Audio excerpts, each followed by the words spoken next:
She wrote over 2,000 letters to her husband, to her son, to Thomas Jefferson, to Mercy Otis Warren, to the women and men who were, in the years between 1760 and 1818, building something from nothing in a country that did not yet exist. Letters so sharp, so politically acute, so completely unafraid of their own intelligence that historians have spent 2 centuries arguing about whether Abigail Adams was the most important mind of the American founding, not among the women, among everyone. She had no formal education. The schools of colonial Massachusetts did not admit girls. She taught herself, from her father's library, from the books she borrowed and the letters she wrote and the conversations she forced her way into, everything that her husband John was being taught at Harvard. And then she did something with it that Harvard did not teach. She applied it to the actual, specific, daily problems of a republic being born, the structure of its laws, the rights it was and was not prepared to extend, the particular blindness of brilliant men who were building a new world on the foundations of the old one's worst assumptions. On March 31, 1776, while John Adams was in Philadelphia helping draft the framework of American independence, Abigail wrote him a letter. She wrote, "I desire you would remember the ladies and be more generous and favorable to them than your ancestors. Do not put such unlimited power into the hands of the husbands. Remember, all men would be tyrants if they could. Remember the ladies." John Adams wrote back gently, condescendingly, with the specific blend of affection and dismissiveness that the most enlightened men of his era reserved for the women who made them uncomfortable, that she was being saucy, that the men had enough trouble keeping the boys in line without worrying about the ladies, too. The Constitution that was eventually ratified said nothing about women. Nothing about enslaved people, built a republic on the most radical language about human freedom the world had yet produced, and left out most of the humans. Abigail Adams knew it would. She said so in the letter before it happened, and then she spent the next 40 years doing what she had always done, building a life of full, consequential, completely undiminished intelligence, inside a world that had formally decided her intelligence did not count. This is what she knew, and what the world she lived in tried and failed to take from her. There is a specific experience that the modern world has not eliminated as thoroughly as it believes it has. The experience of being the smartest person in the room and being treated as a supporting character in someone else's story, of having the analysis, the judgment, the capacity, and having it received, when it is received at all, through the filter of who is speaking rather than what is being said. It is not always about gender. It is about every form of marginalization, of age, of background, of the particular credential the room has decided is necessary for a voice to count. It is the experience of the person doing consequential work from a position the institution has not yet decided to take seriously. The advisor without the title, the contributor without the byline, the person building the thing from the inside while someone else puts their name on the outside. Most of us have been this person at some point. Some of us have been this person for most of our professional lives. And the particular damage it does, not to ambition, but to something deeper, to the relationship between a person and their own mind, is something Abigail Adams understood from the inside. What she built in response to it, not instead of her grief about it, but alongside and because of it, is the subject of this video. Abigail Smith was born in Weymouth, Massachusetts. Her father was a minister, her mother from one of the most established families in the colony. She grew up in a house full of books and conversation and the particular intellectual vitality of a New England Congregationalist household where ideas were taken seriously. She was, from childhood, conspicuously intelligent, and she was, from childhood, excluded from the formal institutions that would have given that intelligence its full development: the schools, the college, the theological training, the legal apprenticeships, and political debates that were shaping the minds of the men she grew up alongside.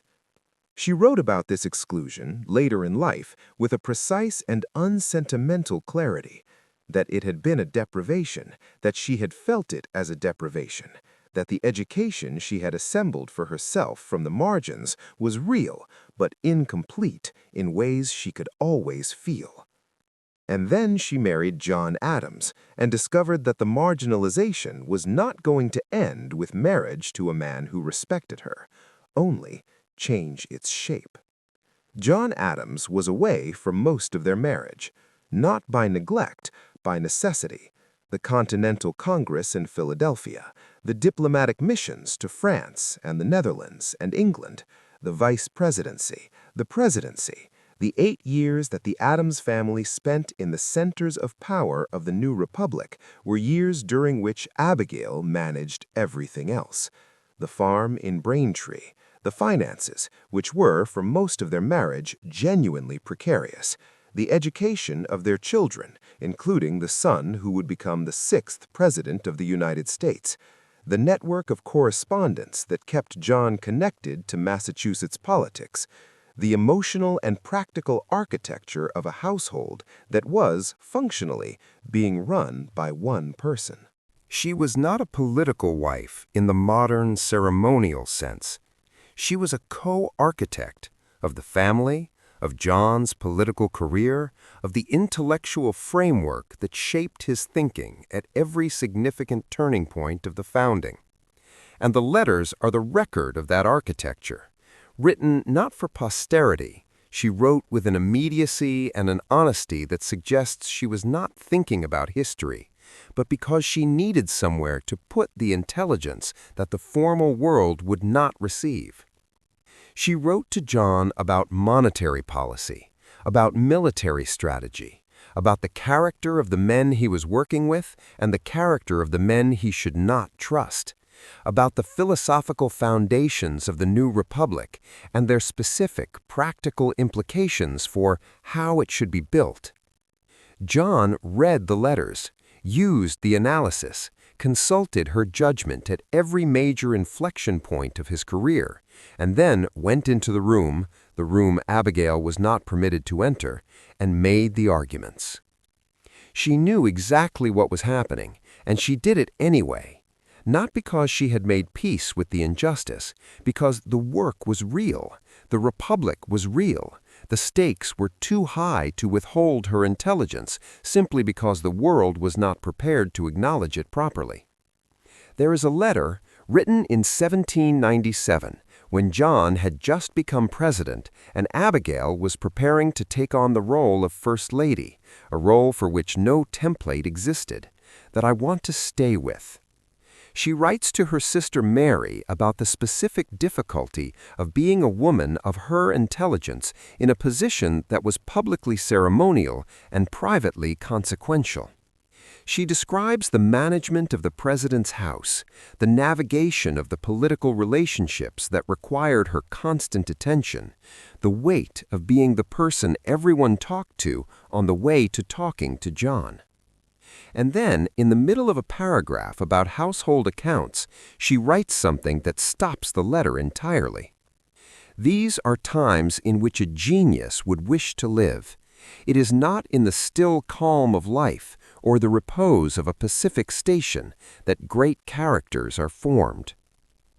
It is not in the still calm of life that great characters are formed. Written by a woman managing a presidential household from the margins of its official power, who had been told her entire life that the still calm of domestic life was precisely where women of her station belonged. She was not accepting the margin, she was claiming it, insisting that the work done from this position, the correspondence, the management, the counsel given in private and applied in public, was not lesser work, was not consolation prize work, was the work, in a time that required great characters, and she was one of them. The friendship between Abigail Adams and Thomas Jefferson is one of the most extraordinary relationships in the founding period, and one of the least discussed. They corresponded for decades, fell into a long silence after the political rupture between Jefferson and John Adams during the election of 1800, a rupture so bitter that the two men, once close friends, stopped speaking for years. And then Abigail, on her own initiative, without John's knowledge, wrote to Jefferson in 1804 after the death of his daughter. What followed was a correspondence of remarkable intimacy and remarkable tension. Two brilliant people, on opposite sides of a political divide that had broken their family's friendship, trying to find their way back to something that mattered more than the division. Abigail did not yield her positions, did not soften her criticisms of Jefferson's political conduct to preserve the relationship. She pressed him on his treatment of John, on his political appointments, on the specific decisions she believed he had made badly, with the full force of her analysis, without apology, without the careful management of tone that women of her era were expected to apply when addressing powerful men. Jefferson wrote back with equal force. They argued, they clarified. They did not fully reconcile, but they arrived, through the correspondence, at something more valuable than easy peace, the experience of being met, of having the full intelligence applied and received by someone willing to give it equal weight, of a conversation that was exactly as serious as the people having it deserved. Now the bridge. Because Abigail Adams' specific circumstances, colonial Massachusetts, the founding of a republic, a husband who was president, are not yours. But the core experience she is navigating, having the intelligence, the judgment, the capacity, the genuine contribution to make, and finding yourself operating in a context that has not yet arranged itself to receive it fully, that experience is not historical. Most of us know some version of it. The workplace, where the room you need to be in is not the room you have access to. The relationship, where your analysis is consulted privately and unacknowledged publicly. The institution, where the credential required to be taken seriously is the one credential you do not have and were not given the opportunity to pursue. And the question Abigail Adams' life poses, not abstractly, but through the specific record of what she built under these conditions, is not whether the injustice is real. It is. The question is what you do with the intelligence while the world is still deciding whether to take it seriously. Her answer, made across 80 decades, 2,000 letters, and the complete intellectual architecture of a founding era, is the one that this script was built to deliver.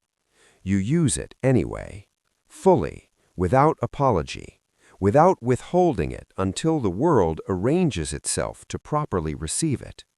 In the correspondence, in the counsel, in the management of the farm and the finances and the republic, in every room available to you, you bring everything you have. Not because the world deserves it, because the work does. Here is what Abigail Adams asks of you, practically, today. First, write the letter you have not been writing. Abigail's intelligence lived in its fullest expression in her correspondence.